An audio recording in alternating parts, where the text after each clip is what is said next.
तो बच्चों अब हम बात करेंगे radii of electron in the orbits. ठीक है भाई, ऐसा है अगर हम बेसिक बात करें तो हमको ये पता है कि किसी भी एटम के सेंटर पे न्यूक्लियस होता है और न्यूक्लियस में टोटल प्रोटॉन सारे होते हैं और न्यूट्रॉन होते हैं। मतलब टोटल पॉजिटिव चार्ज सेंटर पे होता है, न्यूट्रॉन सेंटर पे होते हैं और इलेक्ट्रॉन इसके चारों तरफ चक्कर लगाते हैं, एक सर्कुलर पार्ट में इसके चारों तरफ ये घूमते हैं। ठीक है, मान लेते हैं कोई न्यूक्लियस है जिसका एटॉमिक नंबर Z है। एटॉमिक नंबर Z होने का मतलब उसमें Z प्रोटॉन। अब आपको पता है एक प्रोटॉन पे चार्ज होता है E, तो Z प्रोटॉन पे चार्ज कितना होगा Zd, यानी कि इसके न्यूक्लियस पे कितना चार्ज है बच्चों, Zd चार्ज है। ठीक, और ये एक इलेक्ट्रॉन है जो इसके चारों तरफ घूम रहा है v वेलोसिटी से। मान लेते हैं कि ये इलेक्ट्रॉन r रेडियस में घूम रहा है, हमें यही r रेडियस इसकी कैलकुलेट करनी है। मान लेते हैं ये nth ऑर्बिट है, इस न्यूक्लियस के चारों तरफ ऑर्बिट होते हैं ना, पहला ऑर्बिट, दूसरा ऑर्बिट, तीसरा ऑर्बिट, ये स्टेशनरी ऑर्बिट्स हैं। तो हम मान लेते हैं कि ये कौन सा है, nth ऑर्बिट है। ठीक है, तो आपको पता है बच्चों कि ये इलेक्ट्रॉन इस न्यूक्लियस के चारों तरफ क्यों घूम रहा है। सोचिए, क्योंकि इलेक्ट्रॉन को एक सेंट्रिपिटल फोर्स मिल रहा होगा। कोई बिना मतलब के किसी के चारों तरफ चक्कर नहीं लगाता, वो इसलिए लगा रहा होगा क्योंकि ये न्यूक्लियस इसको क्या कर रहा होगा, एक अट्रैक्शन फोर्स दे रहा होगा। कितना अट्रैक्शन फोर्स दे रहा होगा, वो कूलाम्स लॉ से निकाल दो। अट्रैक्शन फोर्स इलेक्ट्रॉन को कितना मिल रहा होगा, वो मिल रहा होगा 1/4 pi epsilon 0 Q1 Q2 upon R square. ये होता था ना दो चार्ज के बीच लगने वाला फोर्स, तो Q1 की जगह Zd, Q2 की जगह E अपान आर स्क्वायर। ठीक है, ये कूलाम्स लॉ से ये फोर्स लग रहा होगा और ये जो फोर्स है यही अट्रैक्शन फोर्स है जो इसको सेंट्रिपिटल फोर्स दे रहा होगा। ये उसको क्या दे रहा होगा, सेंट्रिपिटल फोर्स दे रहा होगा, यानी कि ये बराबर हो गया mv² अपान r के। ये किसके बराबर हो गया, mv² अपान r के। ठीक है, ये पहली चीज हो गई, फर्स्ट इक्वेशन बन गई। दूसरी देखिए बच्चों, यहाँ पे आपको पता है कि जब ये इलेक्ट्रॉन इस ऑर्बिट में घूम रहा होगा, ये एक स्टेशनरी ऑर्बिट है, तो इसमें बोहर्स थर्ड पोस्टुलेट क्या बताता था कि उस इलेक्ट्रॉन का एंगुलर मोमेंटम h/2 पाई के इंटीग्रल मल्टीपल में होगा। इसका मतलब ये हो गया कि इसका जो एंगुलर मोमेंटम होगा इलेक्ट्रॉन का कितना होगा, mvr।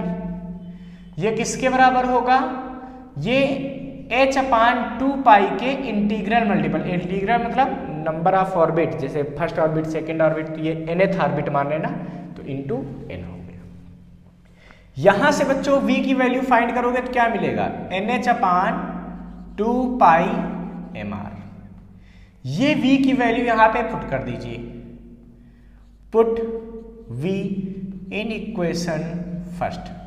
जब पुट करेंगे तो हमें क्या मिलेगा, तो ये हमको मिलेगा 1/4 pi epsilon 0 Zd² upon R square बराबर m/r, ऐसे ही कर लो, इंटू v की वैल्यू ये पुट कर दो, तो क्या आएगा बच्चों, n² h² upon 4 pi square m² r square.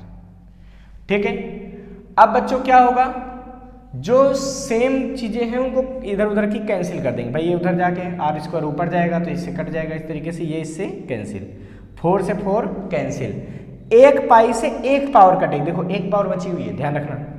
ठीक है, और सोचो और कुछ कैंसिल हो रहा नहीं, 1 m से 1 m, हाँ कैंसिल हो रहा है यहाँ पे। यानी कि इधर हमारे पास क्या बचा बच्चों, इधर बचा Zd² अपान एप्सिलॉन 0। ठीक है, उधर क्या बचा हमारे पास, n² h² अपान r m पाई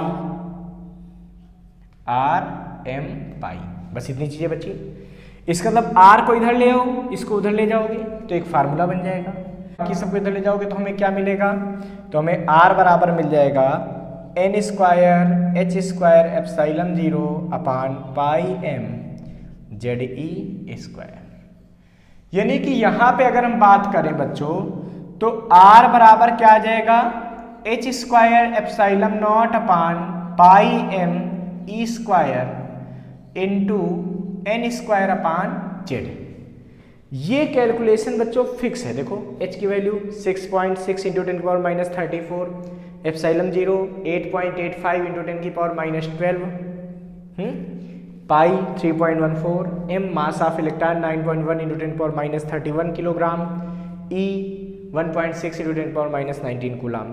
जब सारी वैल्यू हम पुट कर देंगे तो r की वैल्यू यहाँ पे मिलती है 0.53 N square upon Z angstrom.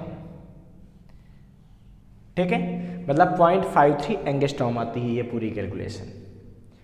तो इसका मतलब ये हो गया कि r की वैल्यू जो रेडियस ऑफ इलेक्ट्रॉन है वो कितना आ गया, देखो 0.53 एन स्क्वायर अपान जेड। तो अब हमको यहां से पता चल रहा है कि r is proportional to N square. यहां से हमको क्या पता चल रहा कि जैसे जैसे n की वैल्यू बढ़ेगी r स्क्वायर में बढ़ती जाएगी।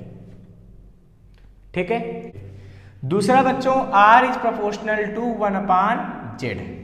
ठीक है, तो जैसे जैसे z की वैल्यू बढ़ेगी वैसे वैसे r की वैल्यू घटती जाएगी। इसका मतलब ये हो गया कि अगर हम हाइड्रोजन एटम की बात करें, फॉर हाइड्रोजन एटम और फॉर फर्स्ट ऑर्बिट बात करें तो n भी 1 हो जाएगा। तो हाइड्रोजन एटम के लिए आपको पता है ना Z1 होता है 1h1, है ना। तो जब Z1 हो जाएगा N1 हो जाएगा तो R क्या आ जाएगा 0.53 angstrom. This radius is called Bohr's radius. इसको हम लोग क्या बोलते हैं बच्चों, बोहर्स रेडियस कहते हैं। अच्छा बच्चों, अगर n इक्वल टू 2 रख देते तो यही रेडियस क्या आ जाती, R2 कितना आ जाता 0.53 रहता। और देखो Z1 कर दो हाइड्रोजन के लिए, n की जगह कितना आ जाएगा 2, तो इंटू 4। अभी अगर n इक्वल टू 3 के लिए निकालते तो R3 कितना आता 0.53 इंटू 9। इसका मतलब जो रेडियस है वो स्क्वायर में क्या होती जाएगी, इंक्रीज होती जाएगी। नंबर ऑफ ऑर्बिट के स्क्वायर में इंक्रीज होती जाती है। ठीक है, इसको फटाफट नोट कर लीजिए।